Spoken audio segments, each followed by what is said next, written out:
In this mini clip, we'll be solving trigonometric equations.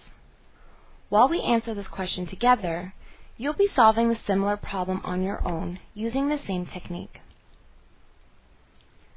We're asked to solve for x, where 20 times sine of 3x minus 2 is equal to 8, and where x is bounded from 0 to 2 pi.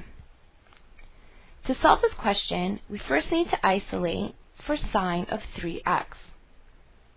I'm just going to rewrite our equation here. Isolating for sine of 3x, we're going to bring this negative 2 to the other side of our equation. We will have 20 sine of 3x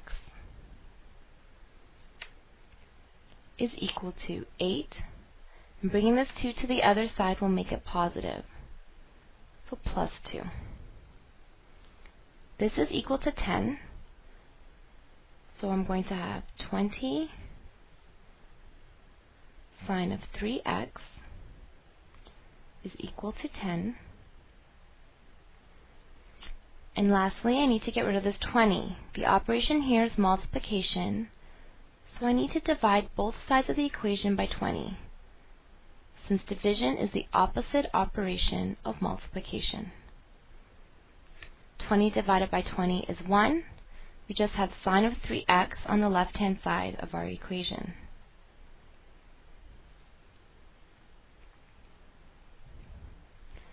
Writing this fraction in simplest form, we divide the numerator and denominator by 10. 10 divided by 10 is 1. 20 divided by 10 is 2. So sine of 3x is equal to 1/2. I would now like you to isolate for cos of 3x in the question that you were given. Here's the answer you should have got. Coming back to our question, because our trigonometric ratio, 1/2, is positive, this means that our angle, 3x, must be in the first or second quadrant in our quadrant plane. So here I drew out our quadrant plane. Our theta is going to represent our angle of 3x. So because this is positive, we know that it's going to lie in either the first quadrant right here or in our second quadrant. Now this is because, according to our cast rule, CAST, the trigonometric ratio of a sine function is only positive in the first quadrant, where we have this A that indicates that all trigonometric ratios are positive in this quadrant, or in the second quadrant, the S quadrant, where the S represents sine and that the sine trigonometric ratio is positive. Now let's draw a right angle triangle in quadrant 1. So I'm going to draw a line that connects this terminal arm to the x-axis. And here we have a right angle. According to SOHCAHTOA,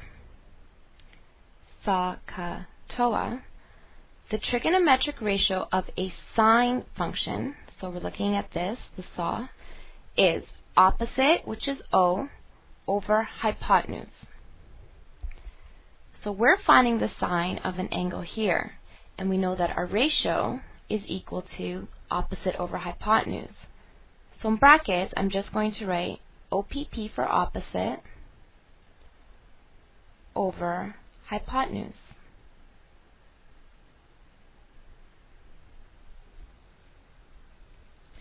So we know that our angle is here, the theta.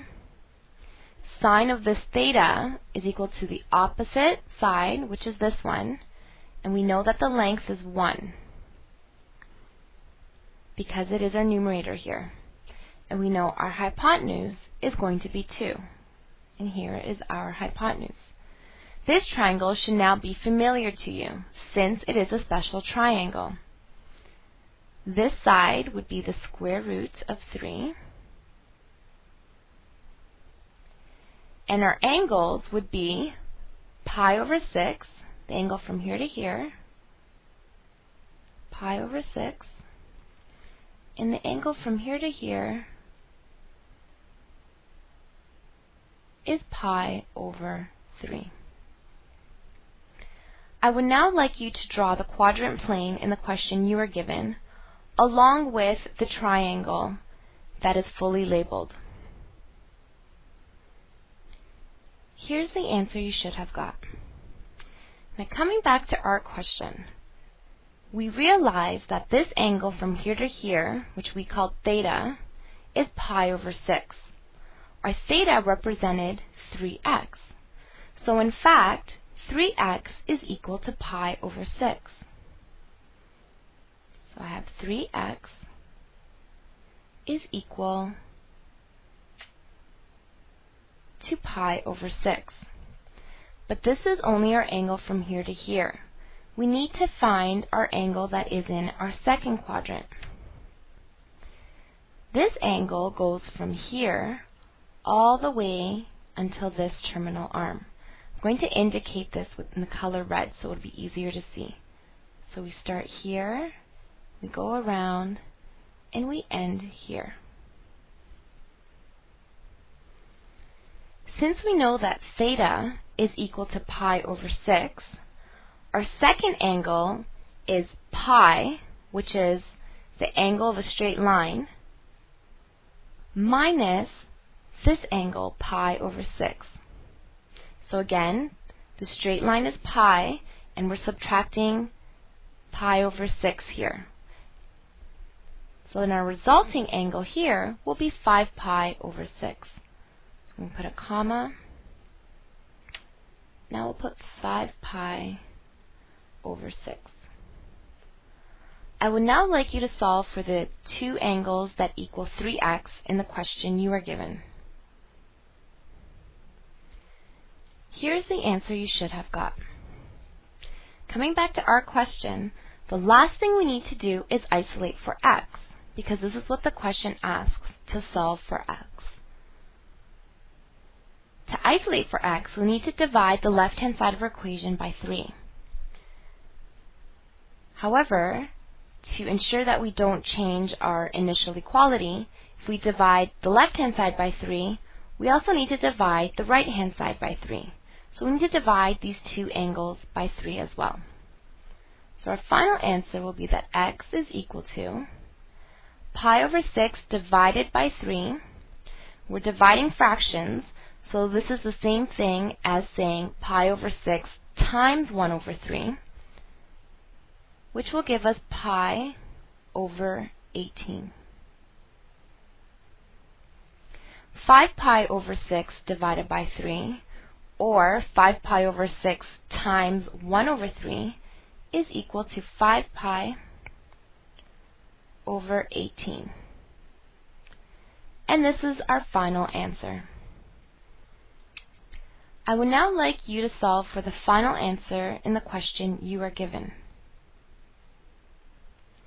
And here is your final answer.